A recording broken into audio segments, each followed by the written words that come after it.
This film is different, very different.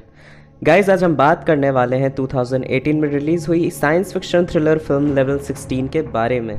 ये कहानी है एक बोर्डिंग स्कूल की, the Vestalis academy. It's a all girl boarding school. यहाँ की हेड है मिस ब्रिक्सल, जो बहुत ज़्यादा काइंड हार्टेड हैं। पिछले कई सालों से बच्चियों को शेल्टर दे रही हैं, उन्हें खाना देना, उनकी देखभाल करना, everything Miss Brixil free of cost करती हैं। मिस ब्रिक्सल उन बच्चियों के सिक्योर फ्यूचर के लिए सब पॉसिबल चीज़ें करती हैं, क्योंकि ये बच्चे अगर बाहर गए तो उनका जिंदा रहना पॉसिबल नहीं, क्योंकि बाहर की दुनिया अब किसी के जिंदा रहने के लायक नहीं।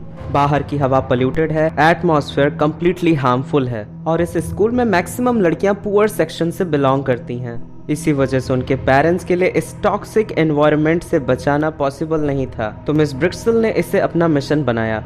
बट सिर्फ इतना ही नहीं, जो इस स्कूल को और भी ज़्यादा सिक्योर बनाता है वो ये है कि इस स्कूल में कोई भी खिड़की नहीं है, जिससे वो लड़कियां कभी भी बाहर की दुनिया से हार्म नहीं होंगी, और ना ही उन्हें कभी पॉइजनस सनलाइट में निकलने की जरूरत पड़ेगी। बाहर निकलने से उनकी स्किन बर्न हो सकती है। It's a huge building, entirely weather proof and completely safe. इस स्कूल में उन्हें परफेक्ट लेडी बनाने के लिए सारी एजुकेशन दी जाती है, और 16 साल की उम्र के बाद जब वो बाहर की दुनिया फेस करने लायक होंगी, तब उन्हें कोई रिच फैमिली अडॉप्ट करेगी, और ये भी मिस ब्रिक्सल ही अरेंज करती हैं। तो इसीलिए गर्ल्स के लिए ग्रूमिंग जरूरी है। एक परफेक्ट लेडी कैसे बात करती है, कैसे चलती है, लोगों से कैसे मिलती है, ये उनके एजुकेशन पर डिपेंड करता है। परफेक्ट लेडी कभी ऊंची आवाज में बात नहीं करती, आंख उठा के नहीं देखती, वो हमेशा अपने आप पर काबू रखती है। ये इस स्कूल में सिखाया जाता है। Anger is the first voice and curiosity is the second. एक परफेक्ट लेडी हमेशा ओबीडियंट रहती है। डिसिप्लिन, पंक्चुअलिटी, क्लीनलीनेस, ये सब होता है एक अच्छी लेडी में। लेकिन सबसे ज़्यादा नोटिस करने वाली बात यह है कि उन्हें सब कुछ सिखाया जाता है, सब कुछ ग्रूम किया जाता है, लेकिन इन लोगों को एक्चुअल एजुकेशन नहीं दिया जाता। ये स्टूडेंट बेसिकली इलिटरेट हैं। इस स्कूल में गर्ल्स को हर रात डिनर से पहले एक विटामिन टैबलेट दिया जाता है, जो उन्हें कैमरा के सामने हर रोज लेना पड़ता है, because vitamins are necessary for healthy growing body. इस स्कूल में क्लीनलीनेस के ऊपर बहुत ज़्यादा ध्यान दिया जाता है। वैसे ऐसी हालत में खुद को क्लीन रखना बहुत ही ज़्यादा इम्पॉर्टेंट है, वरना कोई भी इन्फेक्टेड हो सकता है, और एक इन्फेक्टेड स्टूडेंट के कारण सभी बीमार हो सकते हैं। In the very first scene Miss Brixil rule regulation के मामले में काफ़ी ज़्यादा स्ट्रिक्ट हैं। इस स्कूल में 16 लेवल हैं, और हर लेवल में 4 हॉल हैं। ये फिल्म लेवल 10th में शुरू होती है एक इंसिडेंट को दिखाकर। हम 2 लड़कियों को देखते हैं, सोफिया, इन शॉर्ट सोफी, और Vivian. They are best friends. रात होते ही यूनिफॉर्म चेंज करके सारी लड़कियां कॉरिडोर में पहुंचती हैं। एक म्यूजिक स्टार्ट होता है और एक एक करके सारी लड़कियां फेस वॉश करती हैं। ईच टाइम ग्रीन अलार्म बजता है, that means they are clean. Vivian भी आगे बढ़ती है, लेकिन तभी वो देखती कि सोफी के हाथ से उसका फेस वॉश नीचे गिर गया है। आई साइट कमजोर होने की वजह से सोफी फेस वॉश ढूंढ नहीं पाती। ये देखकर विवियन तुरंत जाके फेस वॉश सोफिया को देती है और फेस वॉश करने आती है, बट तब तक देर हो चुकी थी। अलार्म ग्रीन से रेड हो गया था, which means she is unclean. Sudden वहाँ 2 गार्ड्स विवियन को उठाकर ले जाते हैं। विवियन रोती है, सोफिया से मदद मांगती है, बट सोफिया भी काफी डर गई थी। इसके बाद हम लेवल 16 में पहुंच जाते हैं। अगेन हम विवियन को देखते हैं। विवियन इस बार रोज हॉल में शिफ्ट हुई है, जहां विवियन की फिर से सोफी से मुलाकात होती है। 6 साल बाद 2 बेस्ट फ्रेंड फिर से एक साथ हैं, लेकिन विवियन सोफिया से अभी भी नाराज है। सोफिया जब विवियन से बात करने जाती है तो विवियन उसे अवॉइड करती है। इसके बाद उनकी डेली लाइफ कंटिन्यू होती है, और इस लेवल में सारी लड़कियां काफी ज्यादा एक्साइटेड हैं, क्योंकि जल्दी उन्हें कोई फैमिली अडॉप्ट करने वाली है। उन्हें अपना घर, अपना परिवार मिलने वाला है। नेक्स्ट डे जब गर्ल्स काम कर रही थी, तभी सोफिया चुपके से विवियन से मिलती है। सोफिया को विवियन से कुछ इंपॉर्टेंट बात करनी थी, बट विवियन सुनने के लिए राजी नहीं थी। बहुत मुश्किल से सोफिया विवियन को विटामिन टैबलेट लेने से मना करती है। विवियन को काफी ज्यादा अजीब लगता है। विटामिन टैबलेट्स तो गर्ल्स के लिए इंपॉर्टेंट है, उन्हें सारे न्यूट्रिएंट्स उसी से तो मिलते हैं, और ये टैबलेट उन्हें पॉल्यूटेड एयर और डर्टी वाटर से बचाता है। Every night front of camera उन्हें ये टैबलेट लेनी पड़ती है। It's a rule. But Sophia क्यों मना कर रही है? उस रात विटामिन टैबलेट्स ब्लू कलर की थी। विवियन थोड़ी परेशान थी, बट वो टैबलेट ले लेती है। वो दूर से सोफिया को टैबलेट लेते हुए देखती है, बट सोफिया की बातों का कुछ तो मतलब होगा। एंड विवियन बाथरूम में जाकर टैबलेट फेंक देती है। इसके बाद विवियन सोने चली जाती है। इस रूम में एक और विवियन की बेड है और दूसरी तरफ सोफिया की। बीच में 5-6 बेड्स और हैं। विवियन के बिल्कुल पास जिस लड़की का बेड है वो है ईवा। सोने से पहले विवियन और ईवा दोनों एक दूसरे से बात किया करती थीं।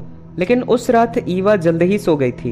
विवियन कुछ टाइम वेट करती है, ईवा को आवाज लगाती है and she was literally shouting, but Eva नहीं उठती। इनफैक्ट और कोई भी लड़कियां नहीं जगती, सिर्फ और सिर्फ सोफिया आवाज सुनती है।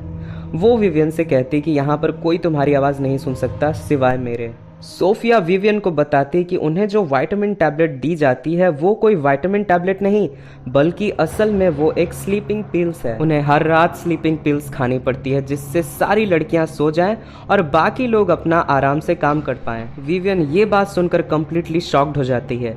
इतने पर उन्हें दरवाजे के बाहर किसी की फुटप्रिंट सुनाई देती है जो मिस ब्रिक्सल थी। सोफिया विवियन से कहती कि गार्ड्स आने वाले हैं, अगर तुम्हें कोई प्रॉब्लम हो तो मुझे बुलाना, अभी तुम सो जाओ, सभी को लगना चाहिए कि तुम गहरी नींद में हो।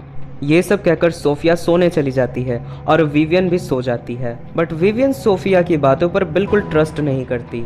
गार्ड्स यहाँ कैसे आ सकते हैं, यहाँ कोई भी आदमी अलाउड नहीं है। मगर देखते ही देखते मिस ब्रिक्सल 2 गार्ड्स के साथ अंदर एंटर करती हैं। अंदर आने के बाद मिस ब्रिक्सल 2 लड़कियां यानी विवियन और ओलिविया को सिलेक्ट करती हैं। 2 गार्ड उन दोनों लड़कियों को ले जाते हैं और एक रूम में उन्हें काउच पर सुला देते हैं। जैसे ही वो दोनों गार्ड्स बाहर जाते हैं, विवियन ओलिविया को आवाज देती है, बट ओलिविया कुछ भी नहीं सुन पाती। थोड़ी देर बाद मिस ब्रिक्सल एक एज्ड कपल के साथ उसी रूम में आती हैं। उनमें से जो लेडी थी वो काफी अजीब थी। वो अपने आप को आईने में काफी घूर घूर कर देख रही थी। मिस ब्रिक्सल कहते हैं कि आपने इन दोनों को डेमोन्स्ट्रेट करने के लिए कहा था, जो मैंने किया। अब आप सिलेक्ट कर लो, इसके बाद हम बाकी प्रोसेस स्टार्ट करेंगे। विवियन को लगता है कि शायद ये स्पॉन्सर्स हैं, maybe according to preference ये किसी एक को अडॉप्ट करना चाहते हैं, इसीलिए मिस ब्रिक्सल उन्हें यहाँ लाई है। लेकिन एंड में वो लेडी अपने हस्बैंड से मिस ब्रिक्सल को पे करने की बात कहती है। इट वॉज कम्प्लीटली क्लियर, वो उन्हें अडॉप्ट नहीं कर रहे, वो इन्हें खरीद रहे हैं। वो लोग ओलिविया को सिलेक्ट करते हैं और उन दोनों को वापस उनके स्लीपिंग रूम में गार्ड केयरफुली सुला देते हैं। सेम सिचुएशन वो लोग सोफिया के साथ भी रिपीट करते हैं और लगभग 3-4 लड़कियों को वो सब इसी तरह ले आते हैं और ले जाते हैं एंड फाइनली दरवाज़ा लॉक किया जाता है। Out of curiosity Vivian Sophia से इन सब के बारे में पूछती है। उन दोनों को लग रहा था वो लोग उनका दाम लगा रहे हैं, उन्हें बेच रहे हैं, लेकिन क्यों? वो दोनों डिसाइड करते हैं कि उनको इस जगह से निकलना होगा। यहाँ कुछ ठीक नहीं हो रहा। सोफिया लेवल 13 से ही उस टैबलेट को नहीं लेती है। वो पूरी रात यहाँ से भागने का प्लान बनाती है, बट सोफिया कुछ भी नहीं कर पाती। उन्हें पता है मिस ब्रिक्सल रात में उनके कमरे में बार बार आती हैं। बीच में दरवाज़ा खुला रहता है, सिर्फ उसी वक्त वो यहाँ से भाग सकती हैं। और एक बार भी अगर दरवाज़ा लॉक हुआ तो उन्हें फिर से पूरे दिन वेट करना होगा। और एक दिन वेट करने का मतलब है कि सिचुएशन को और भी ज़्यादा क्रिटिकल बनाना। लेकिन विवियन सोफी से कहती है कि वो लोग जब सोफिया को ले गए थे तो विवियन भी उनके पीछे पीछे गई थी। रूम का दरवाज़ा खुला था लेकिन हॉल का दरवाज़ा लॉक था और उसे नहीं पता कि उस दरवाजे को कैसे खोला जाता है। नेक्स्ट डे रोज हॉल को विजिट करते हैं डॉक्टर मायरो। वो सिर्फ सीनियर स्टूडेंट को अटेंड करते हैं। उनका कहना था कि दूसरे हॉल में कुछ स्टूडेंट्स को फीवर हो रहा है तो प्रिवेंशन के लिए सभी को वैक्सीन दिया जाएगा। ये डॉक्टर बहुत अच्छे हैं और वो मिस ब्रिक्सल के जैसे स्ट्रिक्ट भी नहीं है। और उसी रात जब सभी सो जाते हैं तो सोफी और विवियन सब कुछ डिस्कस करते हैं। उन्हें यहाँ से भागने के लिए एक स्पेशल काइंड ऑफ कार्ड चाहिए जिससे हॉल का दरवाजा खोला जा सकता है, द शाइनिंग कार्ड, जो मिस ब्रिक्सल और डॉक्टर मायरो के पास है और शायद गार्ड्स के पास भी है। ये सब कुछ सोफी को पता है क्योंकि उसे पता है कि मिस ब्रिक्सल के अलावा गार्ड यहाँ आते हैं। जब सारी लड़कियां गहरी नींद में सो जाती हैं तब वो गार्ड्स उन लड़कियों के स्लीपिंग रूम में आकर उन्हें गंदे तरीके से छूता है, उन्हें मॉलेस्ट करता है। सोफिया विवियन से कहती है जब वो गार्ड यहाँ आएगा तो वो दोनों मिलकर उस पर कब्जा करेंगी, बट ये बहुत रिस्की है।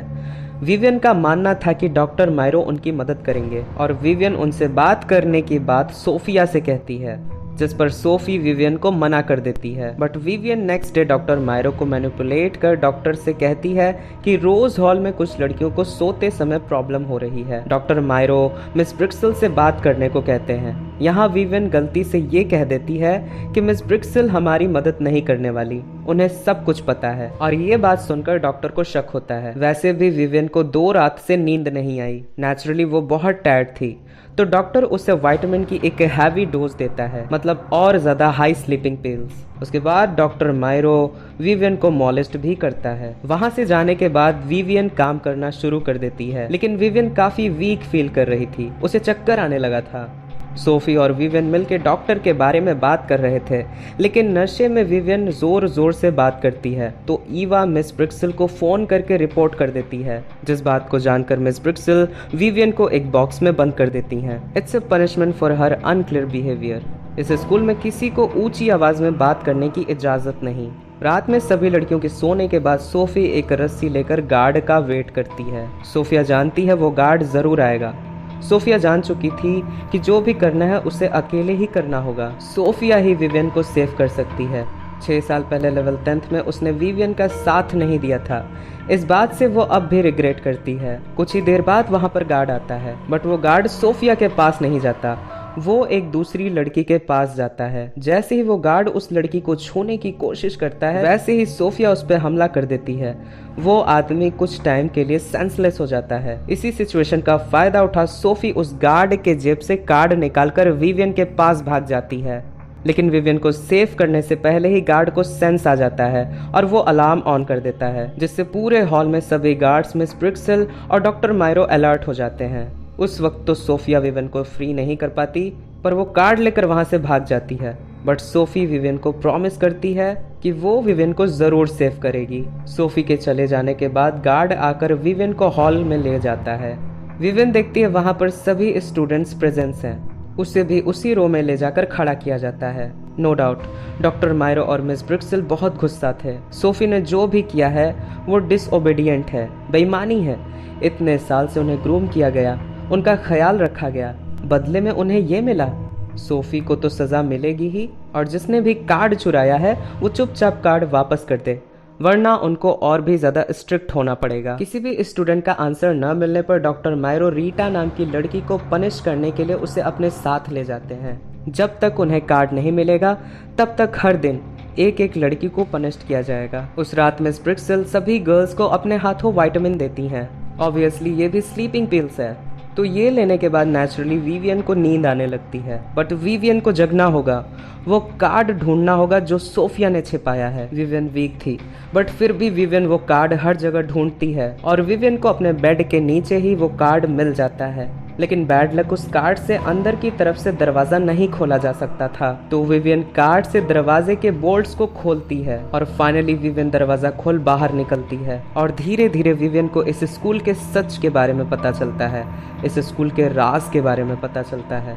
विवियन को पता चलता है कि असल में ये कोई स्कूल नहीं, ये एक क्लिनिक है, द वेस्टालिस क्लिनिक। बाद में जब विवियन सोफिया को ढूंढते ढूंढते नीचे जाती है, तब उन दोनों को रीटा की लाश मिलती है। बस इतना ही नहीं, हम देखते हैं कि रीटा की कोई स्किन है ही नहीं, सिर्फ फ्लैश दिखाई पड़ रहा है। She was cantt.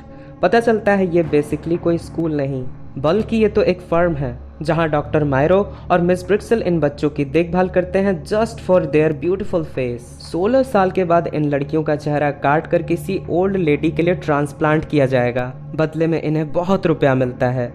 विवियन के पास कार्ड था, श्योरली सोफिया और विवियन वहां से तुरंत भाग सकती थी, बट सोफी बाकी गर्ल्स को सेव करने की बात विवियन से क्या है, विवियन को टेरेस पे छोड़ नीचे चली जाती है। सोफिया की इस बात पर कोई भी लड़की बिलीव नहीं करती, क्योंकि इतने साल से ये झूठ कहाँ था। लेकिन जब विवियन मिस ब्रिक्सिल को लाती है तब सभी को बिलीव होता है। सारी लड़कियां मिस ब्रिक्सिल को बॉक्स में बंद करके वहां से निकल पड़ती हैं, बट गार्ड्स अभी भी उनका पीछा कर रहे थे।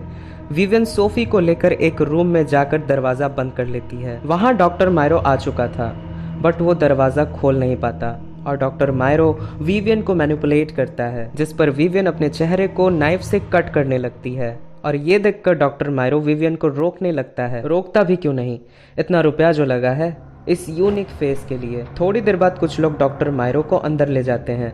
फिर हमें गोली की आवाज सुनाई पड़ती है। सुबह होने पर वहाँ पुलिस आकर सारी लड़कियों को सेव करती है और अब सभी लड़कियां फ्री हैं। एक्चुअली डॉक्टर मायरो ने एक ऐसी टेक्नोलॉजी इन्वेंट की थी जिससे किसी ओल्ड वुमेन को एक न्यू ब्यूटीफुल फेस मिल सकता है, लेकिन इसके लिए एक यंग लड़की का चेहरा चाहिए। डॉक्टर मायरो गरीब लोगों से उनकी बच्चियों को खरीद लेते थे और उन बच्चियों को एक्सट्रीम केयर दिया जाता था जिससे उनकी स्किन डैमेज ना हो, और इसीलिए उन बच्चियों को बचपन से ही बाहर की दुनिया को लेकर एक गलत आइडिया दिया गया था कि बाहर की सनलाइट उन्हें हार्म पहुंचा सकती है, उन्हें डैमेज कर सकती है। और इसके बाद डॉक्टर मायरो को हमेशा एक फ्रेश स्किन मिलता था। बट इस टेक्नोलॉजी में एक इम्पॉर्टेंट कंडीशन भी थी, मतलब कि डोनर और टेकर का डीएनए भी मैच होना चाहिए, और ऐसी लड़कियां मिल पाना डॉक्टर मायरो के लिए पॉसिबल नहीं था। डॉक्टर मायरो ने डॉन से लोन लिया और स्पॉन्सर भी काफ़ी ज़्यादा डेंजरस थे। मिस ब्रिक्स से ये काम छोड़ना चाहती थी, पर जान से मरने से अच्छा था कि वो ये काम कंटिन्यू ही रखें। विवियन का फेस बेचकर मायरो को काफ़ी ज़्यादा रुपया मिलने वाला था, बट डॉन को जब पता चलता है कि डॉक्टर मायरो अपने काम में फेल हो चुका है तो रुपए लॉस होने की वजह से डॉन ने डॉक्टर मायरो का मर्डर कर डाला। नेचुरली इस स्कूल में डिसेंसी, लॉयल्टी और लेडी लाइक बिहेवियर के नाम पर लड़कियों का मुंह बंद रखा जाता था। आवाज उठाने पर उन्हें पनिश किया जाता था। सोफिया को पहले ही पता चल गया था ये कोई स्कूल नहीं, यहाँ कुछ और होता है, बट यहाँ ये होता है सोफिया ने इसे सपने में भी नहीं सोचा था। गाइस, शुरुआत में ये फिल्म थोड़ी बोरिंग थी एंड हिंट्स मिलने पर मुझे लगा कि ये कोई सेक्स स्लेव का मामला हो सकता है, but ending was completely unpredictable. Just for a young face ये लोग किसी की जान लेते हैं। So much obsession with beauty ना, नो डाउट। स्टोरी अच्छी है, बट मुझे ये फिल्म साइंस फिक्शन बिल्कुल नहीं लगी। शायद डायरेक्टर स्टूडेंट के साथ साथ हमें भी कंफ्यूज करने के लिए बाहर की दुनिया को लेकर गलत इन्फॉर्मेशन दे रही थी, जिससे ये फिल्म साइंस फिक्शन लगे, बट सच्चाई तो कुछ और है। और रही बात उस टेक्नोलॉजी की, तो ऐसी फ्यूचरिस्टिक ब्रूटल टेक्नोलॉजी एक पागल ही इन्वेंट करेगा। So this is the end guys. If you like this video then please hit the like button and subscribe to my channel. Thank you, Tata.